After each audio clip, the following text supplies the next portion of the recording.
On me dit souvent, mais pourquoi tu restes? Tu bosses, t'es fonctionnaire, t'as un CDI, tu devrais partir. Alors voilà la vérité, je ne reste pas parce que j'ai peur, je reste parce que c'est pas si simple. Je suis maman, j'ai 2 enfants, je suis copropriétaire avec le père de mes enfants. On a acheté ensemble en indivision et aujourd'hui c'est cette sécurité qui me retient prisonnière. L'indivision sur le papier c'est 50/50, mais dans les faits c'est 0 sortie sans conflit. Si je pars, je laisse tout. Si je veux vendre, je dois obtenir son accord. Si je veux racheter, je dois convaincre une banque de me suivre seule, avec 2 enfants à charge et un salaire de fonctionnaire.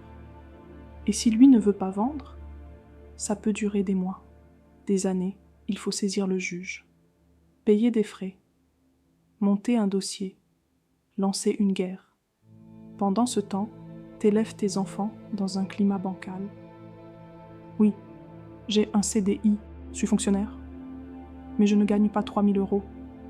Je gagne environ 1 700 € net. Et je continue à chercher, je regarde les annonces. Je me dis, peut-être un studio temporaire, même petit, juste pour souffler. Mais ce que je vois, des studios à 700 €, 800 €, parfois plus, pour 10, 20 ou 30 mètres carrés, c'est hallucinant. Et en plus, on te demande de gagner 3 fois le loyer, de payer des frais d'agence, 1 mois de caution, un garant. Mais qui peut faire ça seul avec 2 enfants? C'est juste indécent.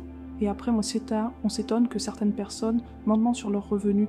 Mais quand le système te bloque de partout, tu fais ce que tu peux pour survivre. Et pendant ce temps-là, l'administration, cette même administration pour laquelle je travaille, est défaillante. Elle met des mois à traiter une demande. Elle t'envoie de guichet en guichet qu'il n'y a aucune solution pour les femmes victimes de violences psychologiques ou de harcèlement, mais pas assez visible pour être prise en charge. Alors je reste. Non pas parce que je suis faible, mais parce que même en cochant toutes les cases, le système me dit non.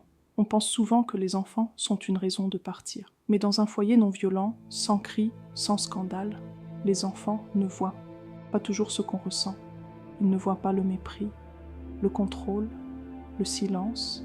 Ils voient juste « papa est là, maman est là ». Mais même quand ils voient que les cris, les tensions, les portes qui claquent, même quand ils comprennent que ça ne va pas, ils gardent au fond d'eux un espoir, l'espoir que leurs parents resteront ensemble, parce que c'est leur seul repère. Alors on hésite, on se dit qu'on peut supporter un peu plus longtemps, juste pour leur éviter une garde alternée, un changement d'école, une rupture de plus, mais en vrai, on leur apprend aussi à s'habituer au déséquilibre, à penser que l'amour, c'est supporter, et ça fait réfléchir. Il n'y a pas de structure claire pour nous accompagner, pas de soutien financier immédiat, pas de logement tremplin pour les femmes non battues, mais bloquées, pas de médiation pour sortir proprement d'une indivision. Rien de rapide, rien d'humain, rien d'efficace. Je n'ai pas besoin d'un numéro à appeler, j'ai besoin d'un toit, d'un relais, d'un tremplin, d'un vrai plan.